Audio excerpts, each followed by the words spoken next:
Well, good afternoon again, everybody, and welcome to the United Regional Chambers update. We try each week to bring on a couple of guests to keep you a little bit informed of what's going on in the local area and to try and find ways we can help.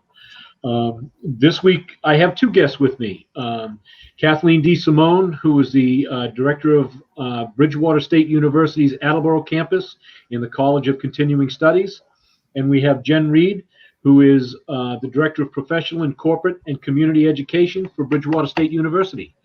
Welcome, ladies. Thank you, Jack. Thank you, Jack. Thanks for having us. Okay. Let's start out. Let's learn a little bit about each other. Kathleen, tell us a little bit about you. Sure. Well, as you know, Jack, I live in Attleboro, approximately 2 miles away from my office, which is located inside the Bristol Community College Attleboro campus building.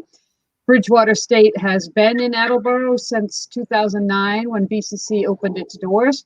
We are there both to complement what BCC does in terms of giving their students avenues to continue and obtain bachelors. We're also there to serve other area residents who have some college credits and want to return to earn their degree or want to start working towards their bachelor's degree. So we've been in the community for a while, and we're constantly looking to expand and serve more and more of the residents in the area. Jen? Sure. So I'm here down on Cape Cod in Sandwich, Massachusetts. In addition to my role as the Director of Professional, Corporate, and Community. Right. And Jen, how about you? Oh, sure. So in addition to my role as the Director of Professional, Corporate, and Community Education for Bridgewater State University, I'm also the Director of our Cape Cod campus, which is located in South Yarmouth. And so very similar to what Kathleen does over at the Attleboro campus is we help students, post-traditional students, gain access to higher education beyond the associate's degree level. So we help transfer students come to campus, make sure that they get credit for all the previous college experiences that they've had, and then help them to be successful to earn a bachelor's degree and or a graduate degree. But I have this new role that I've been working on. So with that, I'm working on helping our faculty get connected to organizations like chambers of commerces and trade organizations and nonprofit coalitions, et cetera, in order for the people in the community to gain access to the knowledge and research of our professional faculty. Right, and we've talked a little bit in the past about some of these professional staff that you're going to make available to some of our chamber members, but also the general public. Can you give us an idea of what some of these subjects will be covering? Absolutely. So we are, again, looking to connect with business organizations like Chamber of Commerce's. One of the topics that's been of great interest is how the business community has been impacted by this global pandemic. So some of the topics that we have faculty who have expertise in is around the supply chain in the COVID-19 era, also around service operations during COVID-19, economic impact of the environment in this pandemic, impact on small business, on manufacturing. We also have faculty who can provide education around financial education, so individual, financial planning during this pandemic. And, for people that are experiencing crises in their finances, we have a faculty member with a lot of expertise around that. And she definitely will be part of our lineup that we'll be offering to the United Regional Chamber. And then we also have faculty who can present on leadership issues, corporate social responsibility, organizational communication. And we also have a great, a lot of faculty who have expertise in health and wellness in the workplace specifically. And I think that that's, relatively timely to what we're all experiencing now with folks getting back into the workplace and the concerns that people have around their health and the health of their loved ones at this time. So we are hoping to connect those faculty to organizations like the Chamber so that we can have, robust discussions about how everyone can feel safe and healthy in the workplace. I think we're having a little bit of technical issues with Jack Um, All right, I'm having a little trouble getting a little bit choppiness here, so if I interrupt, I apologize. no, I was done, Jack. You can go ahead. Yeah, I'm not sure what's going on now. We normally don't have this issue. So will some of this stuff be right out of the Attleboro campus, or is it going to be Well, Jack, let me just some of these interject. going to be out of the Attleboro campus, or will they be out of the main campus in Bridgewater? Their Attleboro campus has been and continues to be closed. BCC has their classes are all online, so we cannot get into the building at the moment. These are all virtual, correct, Jen? Yes, all of our programs, for the immediate future will be virtual, and we have platforms that allow us to have discussions like we're having here right now, relatively easily. And we're finding that the attendance is very well. People are looking to still gain access to information, and some folks are finding it even easier to do so from their comfort of their home or their office. We had last week, we had somebody from New Hope on, and they were saying the same thing. More and more people are involved because they are at home and they have their own computers that they can use. Mm-hmm. So give me an example of a couple of the classes or the seminars, workshops, whatever we want to call them, that you're going to be offering out over the next few weeks. Well, we have, like I said, some of the topics that I mentioned previously, I would think that folks don't know what's going on with the connection today, folks. Yeah.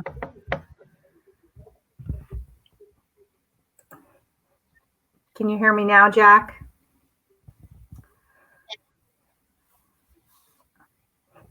It seems like Kathleen and I's connection is pretty clear. Yeah, you're good with me, Jen. So maybe Kathleen can host and I'll be your guest. Jack seems to be sorry, delayed. folks. No, that's all right, Jack. Kathleen, jump in there. Take over for me. Well, Jen was just going to explain some of the classes that we have offered and have planned in terms of for the chambers and area businesses. Jen, did you want to continue your answer? Sure. Yeah, I think some of the immediate topics that we would like to explore with your audience would be, the economic impact and opportunities in this COVID-19 environment. I think that would be one that we'd want to move forward with right away and we'd like to offer. Additionally, the one, a workshop about financial education, personal financial education and planning, I think would be of great relevance to your audience at this time.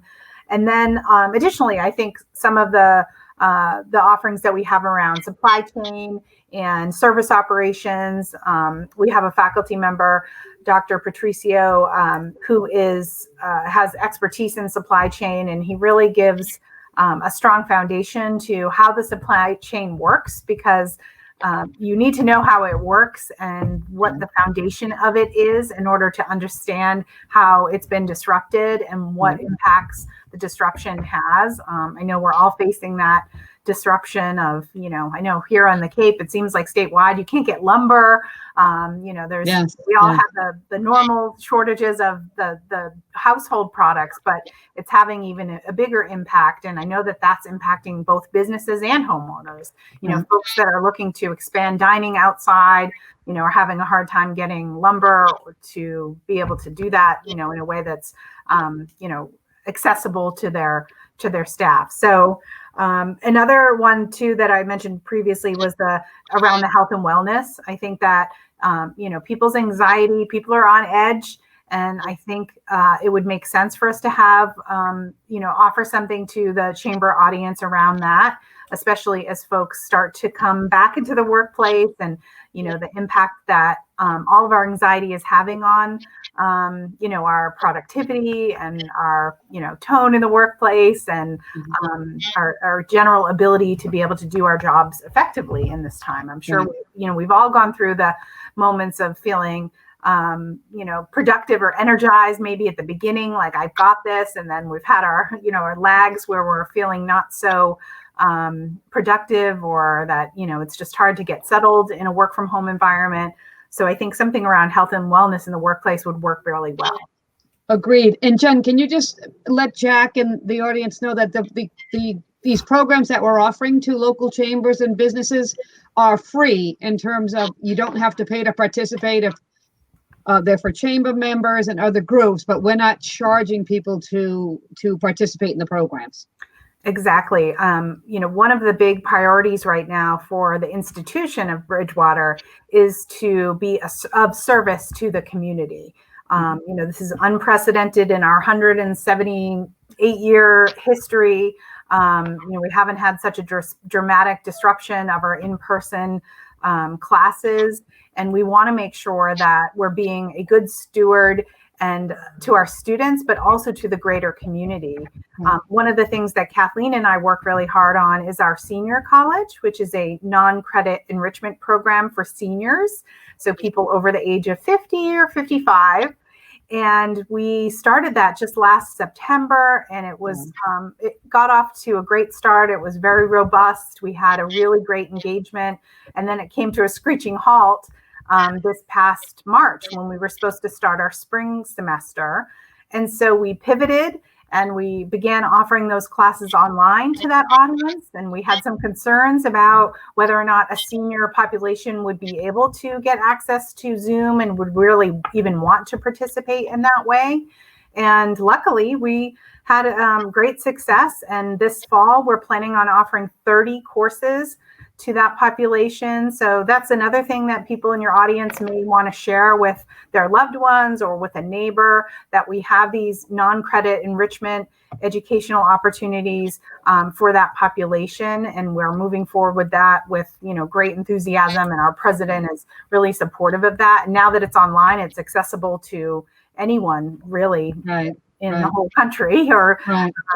So that's the senior colleges are not free. There's a nominal charge. True. They're particularly important, right, Jen, for community engagement, because although we may be apart and some of us alone at home, it's important for people to still connect and to still be actively using their minds in productive ways and not just stress and worry. So these classes are a big step in that direction. For sure. That's been probably the most rewarding thing professionally that I've been a part of, is being able to connect with, seniors who are actively engaged in learning. And it's just been a great way for us to stay connected with that population. And in learning is really the best way to stay active and, stay away any depression or anxiety that you might have by being consumed with the news. At this time. So that's been really fun. And those courses, we have everything from literature to art, culture. We have classes on racial justice coming up in the fall, on dance, on genealogy. We even have a class on leadership, reflections of leadership. So we have a great slate of classes for that planned as well. Right. And I think while we're talking about classes, we should talk about Bridgewater's plan for the fall. As you know, there are some colleges that are completely online. Some colleges are doing a hybrid approach. And Bridgewater has done that. The way I understand it at the moment, although it's all subject to change, I suppose, depending upon the virus, Bridgewater is going to offer students housing. There will be students in the dorms. Most of the classes, I think 200 of our 2,700 sections, 200 of them will be some kind of in-person and online, but the remainder of the classes, the overwhelming majority, are fully online. That's your understanding, Jen, too? That is, yes. Yeah. We are really working hard to have classes in person that really need to be in person. For example, a pottery class or a drawing class or a laboratory, biology course. Yeah. So certain courses will have an in-person component that really will enhance the learning, obviously, that it can be as hands-on as possible. But everything is being done with very careful consideration for social distancing and making sure that our faculty and students are able to be as spread out as, safe as possible, and really have that on-campus experience in a way that's, makes everyone feel really secure as far as their health goes. And I'm going to give a completely biased plug for the university, because I think this current situation, in light of the uncertainty and everything else going on, this is a huge opportunity for people looking to continue their education despite everything else, which they absolutely should. but they can do it in an intelligent, affordable, convenient way. And that way is Bridgewater. As a state university, the tuition is fantastic. The school is flexible and supportive and accessible.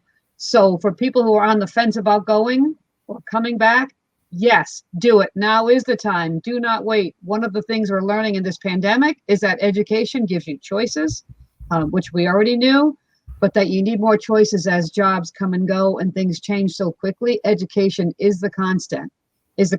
So if you're not sure what to do or where to go, start at the state university. You'll be very, very pleasantly surprised and pleased at the opportunity. Would you agree, Jen, that it's a great deal?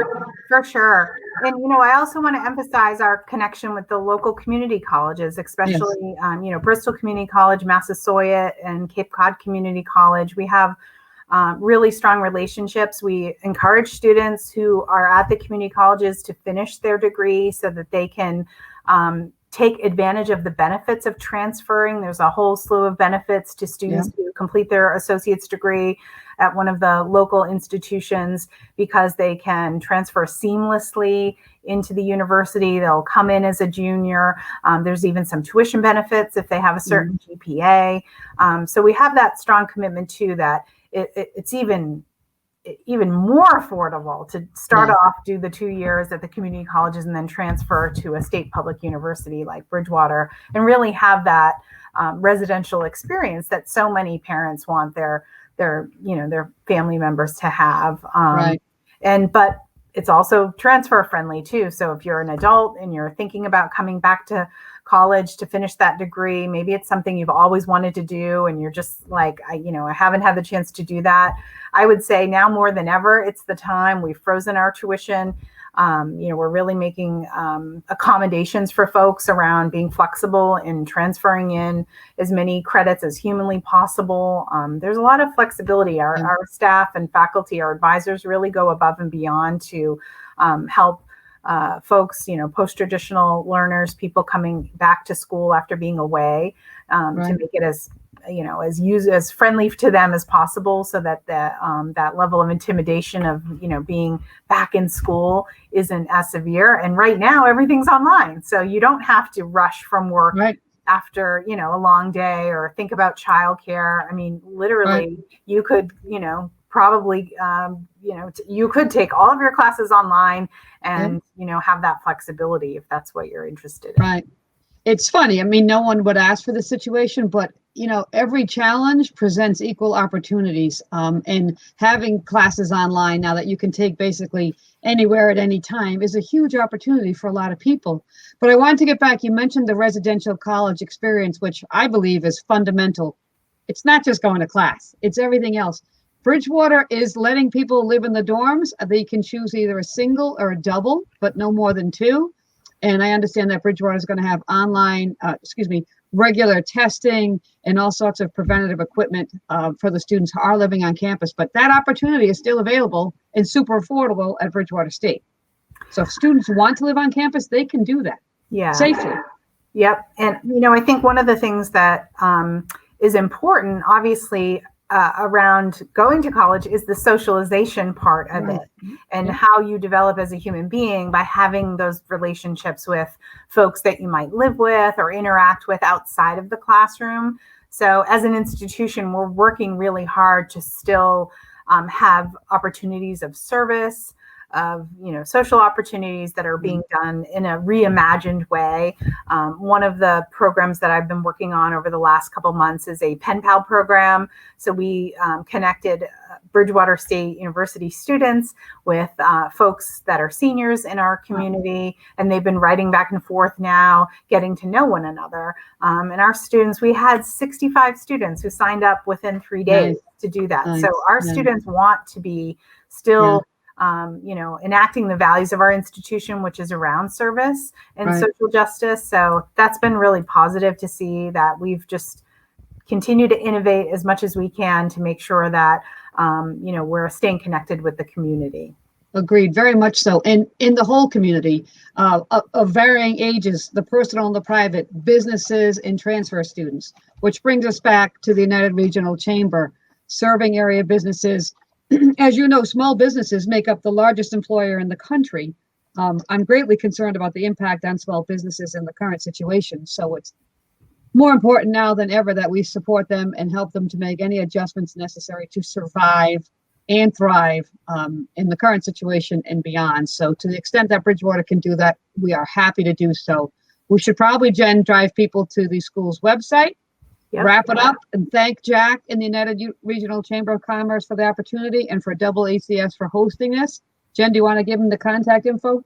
Sure. Again, I'm Jennifer Reid. I'm the Director of Professional, Corporate, and Community Education. I'd love to speak with you if you have any questions about how the college can be of help to your organization or your business, or if you have a training need that's for your organization. We have faculty who are able to do contract training for individual organizations. So please reach out to us. You can find us online at bridgew.edu.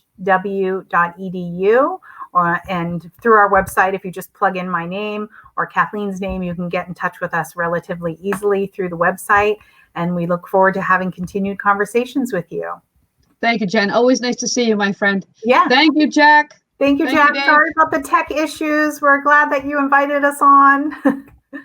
Thanks, Jen. Thank you so See you much, soon. everyone.